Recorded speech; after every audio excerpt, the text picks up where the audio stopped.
지금 대선 전국에서 지금 보수표가 그동안 숨어 있었는데 드디어 이제 조금씩 움직이기 시작했다고 보는 분석이 많습니다.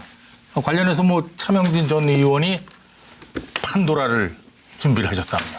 네.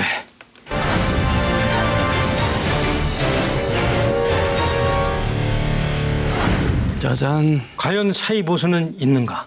샤이, 있다면 샤이. 몇 퍼센트나 되나?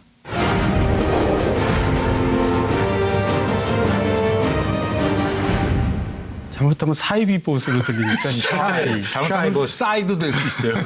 샤이. 자, 따라해보세요. 샤이. 다시 할게. 네. 자, 자기는 아까 자기 영어 발음 정말 엉망이거든. 그래. 내가 팩트가 뭐야? 팩트가. 팩트지. 팩트.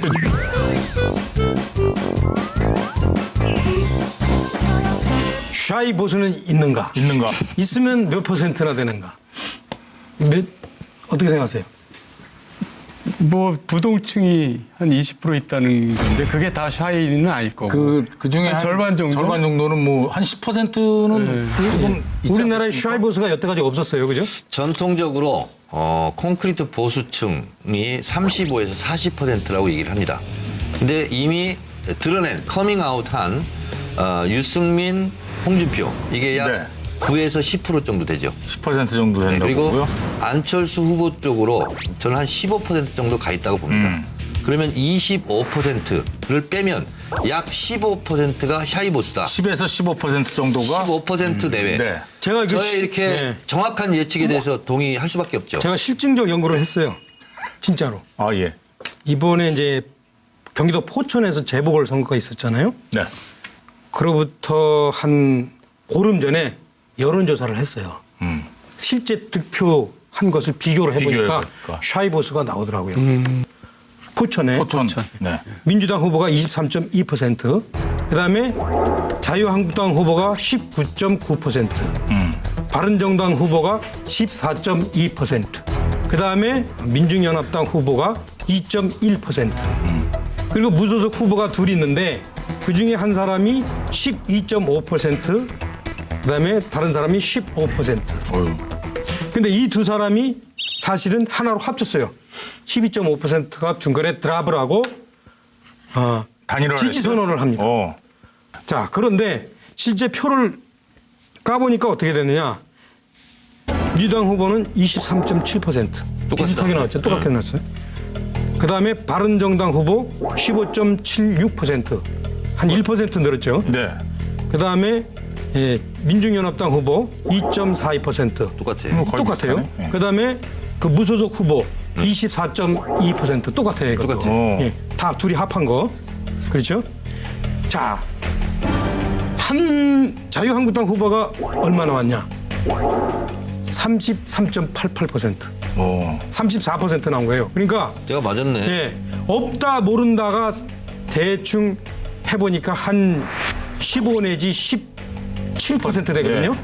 그 없다 모른다에 해당되는 사람들 대부분이 사실은 대부분 보수다. 샤이 보수. 보수다. 그러니까 그 사람들이 안 찍었다면 바깥에서 여론조사에 응답 안 했던 사람들이 왔던지 아니면 그 사람들이 사실은 샤이 보수예요. 아니 근데 그렇게 뭐 애쓰게 연구까지 해. 난 연구 안 해도 다 맞추잖아. 아니 근데 되게 이제 학술 논문이라는 게 사람들이 이제 이렇게 경험으로 다 이거는 학술 그럴 논문이 것이다 아니고 연구할 하는 필요 건데 없는데 딱 보면 그렇다면 이- 15%지. 이 수줍어하는 이 보수가 숨어 있는 이 보수가 대선에서 그럼 누굴 지지할까? 아마 둘 중에 하나일 거예요. 그 국민의당 안철수 후보나 안철수 후보한테 가든지 네. 조금 아까 같이 언더독 효과에 의해서 문재인 되는 건 못 봐주겠다. 안철수라도 찍자 이렇게 하든지 아니면 자유한국당으로 가든지. 예, 둘 중에 하나가 될 거예요 아마. 저 국민의당 안철수 후보 입장에서는 이 보수표를 끌어오기 위한 어떤 또 그러겠죠. 전략 같은 걸 세우겠죠. 당연히 세우겠죠. 그래서 저는 지금 안심할 시점이 아니다 이거죠. 그 15%라는 표가 그 중에서 한 3분의 2만 안철수한테 가면 역전되는 거 근데 이제 아니에요? 안철수 후보는 계속 얘기하지만 그 보수 쪽으로 접근하다 보면 보수 쪽으로 접근하다 보잖아요. 그럼 호남은 보수 쪽으로 1m 가까워졌다. 호남은 5m 멀어지는 거예요. 그것도 제가 볼 때 선입관인 것 같아요. 아니 그래서 어떤 형국이냐면 말을 타긴 탔어요. 근데 앞으로 가는 말도 있고 뒤로 가는 말이 있고 동시에 탄 거예요. 이래야 그러면 이 말은 앞으로 가고 이 말은 뒤로 가는 거예요. 어쩔 수 없는 이런 이거 보고 모순이라고 그러죠. 뒷말을 뒷걸음길치기 해서 가지고 뒷걸음치다 꼬여가지고 또 넘어질 수도 근데 있고. 그거는 이제 안철수 후보가 내가 호랑이 등에 탔으니까 한번 호랑이를 한번 내가 몰아보겠다 이런 강단을 발휘하면 네. 저는 답은 있다고 봐요. 그 지금까지처럼 이렇게 길목 지키고 떨어지는 간 받아먹듯이 하지 않고. 근데 이제 안철수 후보가 제가 계속 뭐 이렇게 비판만 하는 것은 아니고 어찌됐든 지금 부동의 지지 후보 2위 아지 않습니까? 그렇죠. 그리고 어쨌든 더불어민주당이 분당대 간 거 아닙니까? 분당을 해서 성공하기가 상당히 어렵습니다. 근데 안철수 후보는 성공한 것은 분명한 거예요. 그래서 분당이라는 악성 프레임을 딛고 일단 어쨌든 3당으로 부상한 것은 본인이 어쨌든 잘한 거죠.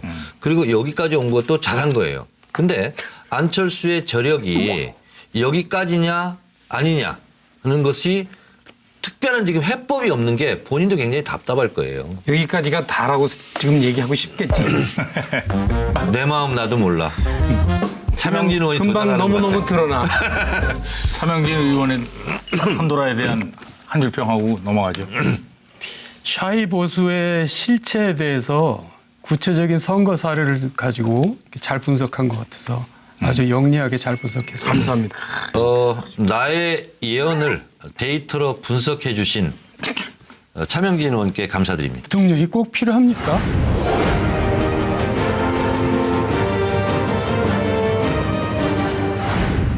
대통령이 꼭 필요합니까? 지금까지 이 상자 여신 중에 예. 판도라의 상자 여신 중에 제일 강력한데요, 이거. 대통령이 꼭 필요합니까? 가장 위험하기도 한 것 같고. 아니 지난번에도 비슷한 얘기했잖아요. 대통령 선거 돈 많이 든다고 문제제기했는지 그 연장선상인 것 같아. 지금 필요하긴 하죠. 2016년 12월 9일 날 박근혜 전 대통령이 탄핵 소추를 당해서 업무 정지가 됩니다. 그로부터 4개월이 흘렀어요. 네. 그러니까 지금 대통령 유고 상태죠. 그러니까 국가 지도자 리더십의 부재 상태입니다. 4개월. 예. 나라가 이제 참 상당히 어려움을 겪고 있어야죠. 근데 실제로 이제 국제적인 관계 빼놓고는 별로 그렇지가 않아요. 최근에 경제 동향 보고서를 보면은 우리가 이제 경제가 오히려 잘 되고 있다는 거예요. 자,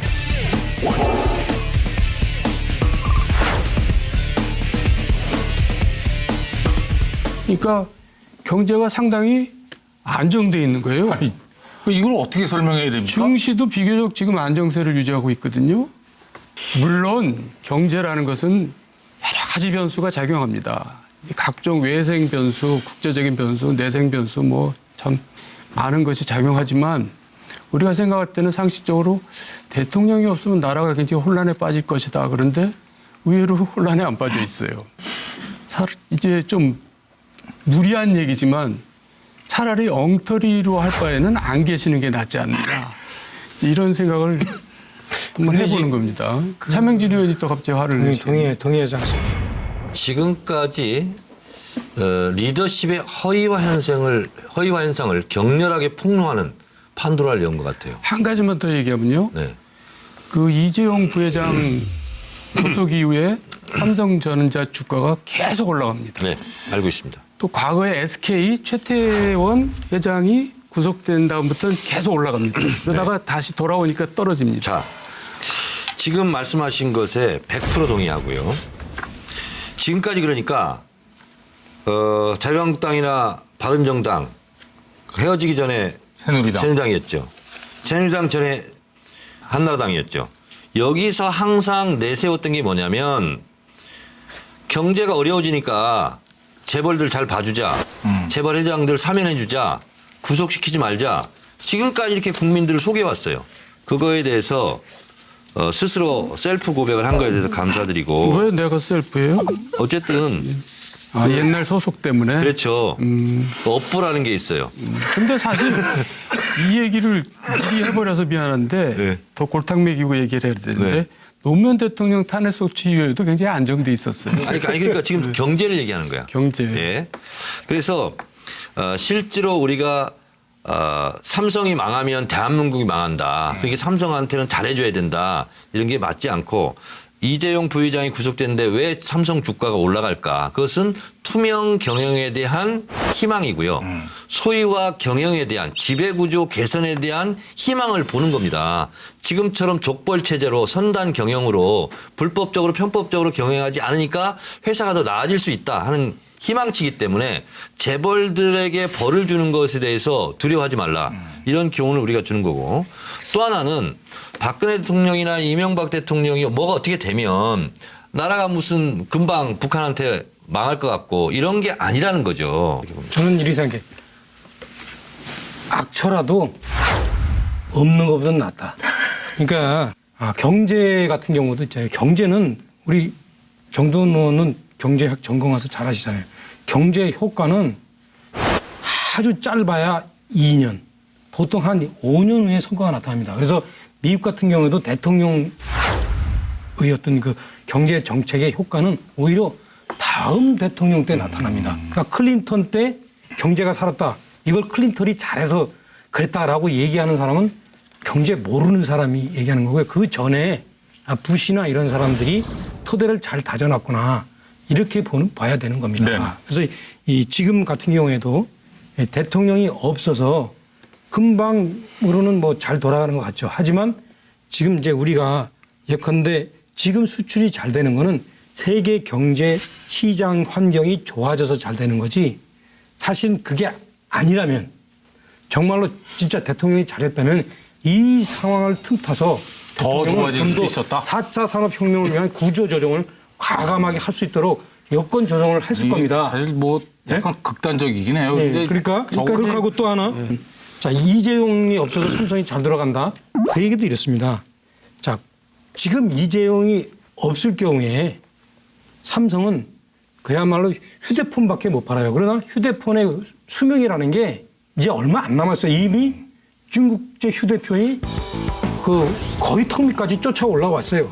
그래서 휴대폰 가지고 이제 삼성이 버틸 수 없어요. 그래서 이재용이 어떤 그 방향을 전환을 모색하냐면 어떤 BT 바이오 쪽으로 지금 그 방향 전환을 모색하려고 하고 있어요. 그런데 이것을 정말로 현재에 있는 경영진 소위 말하는 바지 사장 가지고는 할 수 없는 거예요. 그것은 과거에 이건희 회장이 그야말로 그 한 손밖에 안 들어가는 휴대폰으로 삼성의 방향을 전환하면서 삼성이 오늘날에 삼성이 있었던 것은 그 사람이 바로 오너라서 그런 거예요. 오너. 미래의 비전을 위해서라도 그럼요. 저 리더가 있어야 된다는 얘기죠. 그렇죠. 네.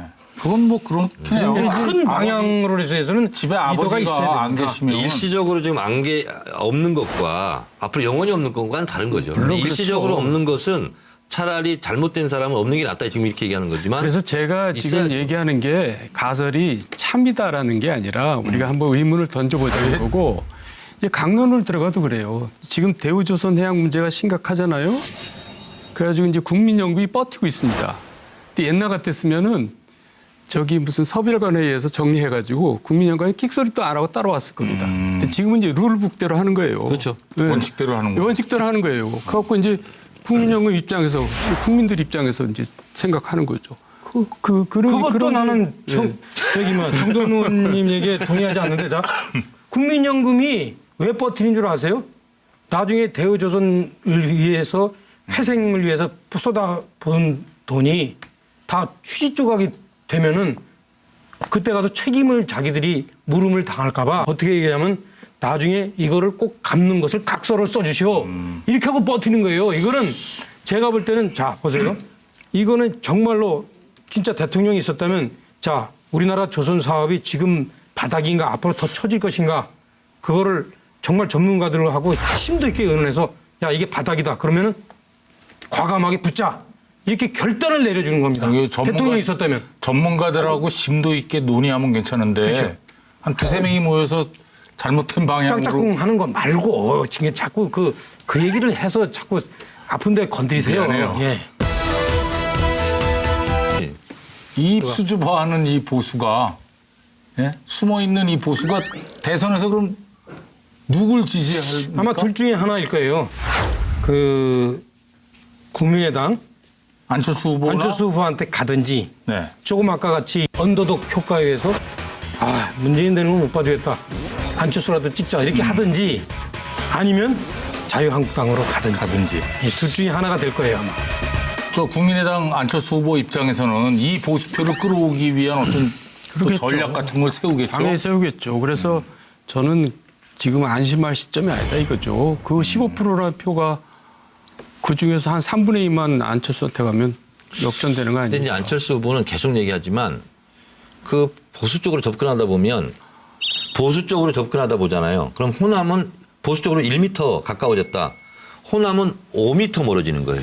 그것도 제가 볼 때는 선입관인 것 같아요. 아니 그래서 어떤 형국이냐면 말을 타긴 탔어요. 근데 앞으로 가는 말도 있고 뒤로 가는 말이 동시에 탄 거예요. 이래야 그러면 이 말은 앞으로 가고 이 말은 뒤로 가는 거예요. 어쩔 수 없는 이런 이거 보고 모순이라고 그러죠. 뒷말을 뒷걸음질치기 해서 가지고 뒷걸음 치다가 꼬여가지고 또 넘어질 수도 근데 있고. 그거는 이제 안철수 후보가 내가 호랑이 등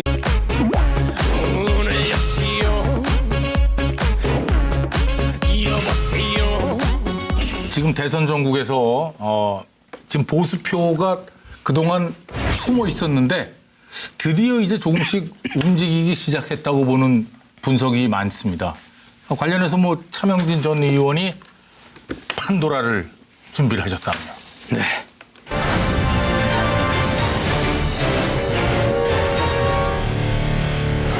짜잔. 과연 샤이 보수는 있는가? 있다면 샤이. 몇 퍼센트나 되나?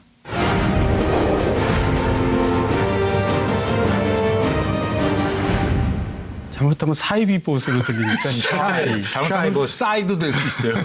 샤이. 자 따라해보세요. 샤이. 다시 할게. 네. 참. 샤이. 자기는 아까 자기 영어 발음 정말 엉망이거든.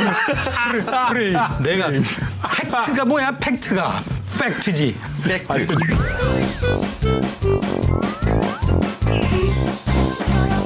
샤이 보수는 있는가? 있는가? 있으면 몇 퍼센트나 되는가? 어떻게 생각하세요? 뭐 부동층이 한 20% 있다는 건데 그게 다 샤이는 아닐 거고. 그 중에 한 절반 정도. 절반 정도. 이게 탔으니까 한번 호랑이를 한번 내가 몰아오겠다 이런 강단을 발휘하면 네. 저는 답은 있다고 봐요. 그 지금까지처럼 이렇게 길목 지키고 떨어지는 간 받아 먹듯이 하지 않고. 근데 이제 안철수 후보가 제가 계속 뭐 이렇게 비판만 하는 것은 아니고 어찌됐든 지금 부동의 지지 후보 2위 아니지 않습니까? 그렇죠. 그리고 어쨌든 더불어민주당이 분당대 간 거 아닙니까? 분당을 해서 성공하기가 상당히 어렵습니다. 근데 안철수 후보는 성공한 것은 분명한 거예요. 그래서 분당이라는 악성 프레임을 딛고 일단 어쨌든 3당으로 부상한 것은 본인이 어쨌든 잘한 거죠. 그리고 여기까지 온 것도 잘한 거예요. 근데 안철수의 저력이 여기까지냐 아니냐 하는 것이 특별한 지금 해법이 없는 게 본인도 굉장히 답답할 거예요. 여기까지가 다라고 지금 얘기하고 싶겠지. 내 마음 나도 몰라. 차명진 의원이 금방 도전하는 것 너무너무 같아요. 드러나. 차명진 의원의 판도라에 대한 한 줄 평하고 넘어가죠. 샤이 보수의 실체에 대해서 구체적인 선거 사례를 가지고 잘 분석한 것 같아서 아주 영리하게 잘 분석했습니다. 감사합니다.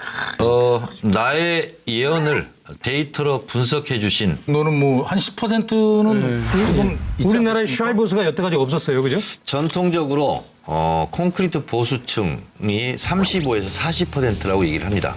근데 이미 드러낸 커밍아웃한 유승민, 홍준표 이게 약 네. 9에서 10% 정도 되죠. 10% 정도 된다고요? 그리고 안철수 후보 쪽으로 저는 한 15% 정도 가 있다고 봅니다. 그러면 25%를 빼면 약 15%가 샤이 보수다. 10에서 15% 정도가 15% 내외. 네. 제가 이거 저의 이렇게 네. 정확한 예측에 대해서 동의할 수밖에 없죠. 제가 실증적 연구를 했어요. 진짜로. 아 예. 이번에 이제 경기도 포천에서 재보궐선거가 있었잖아요. 네. 그로부터 한 보름 전에 여론조사를 했어요. 실제 득표한 것을 비교를 해보니까 비교해보니까. 샤이 보수가 나오더라고요. 포천에 포천.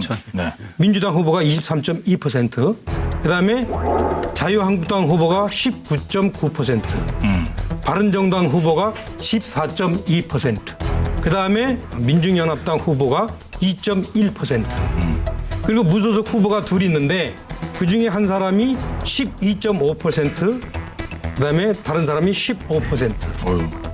근데 이 두 사람이 사실은 하나로 합쳤어요.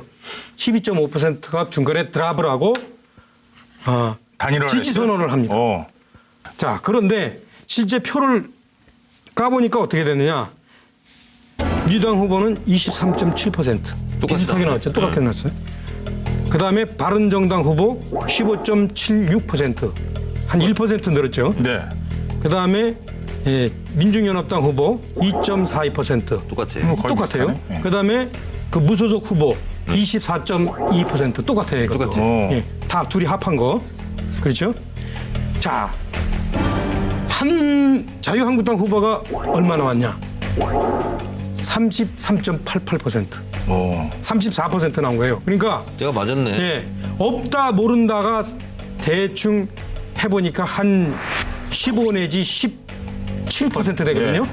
그 없다 모른다에 해당되는 사람들 대부분이 사실은 대부분 보수다. 샤이 보수. 보수다. 그러니까 그 사람들이 안 찍었다면 바깥에서 여론조사에 응답 안 했던 사람들이 왔던지 아니면 그 사람들이 사실은 샤이 보수예요. 아니 근데 그렇게 뭐 애쓰게 연구까지 해. 난 연구 안 해도 다 맞추잖아. 아니 근데 되게 이제 학술 논문이라는 게 사람들이 이제 이렇게 경험으로 다 이거는 학술 그럴 논문이 것이다 아니고 연구할 하는 필요 건데 없는데 딱 보면 그렇다면 이 15%지.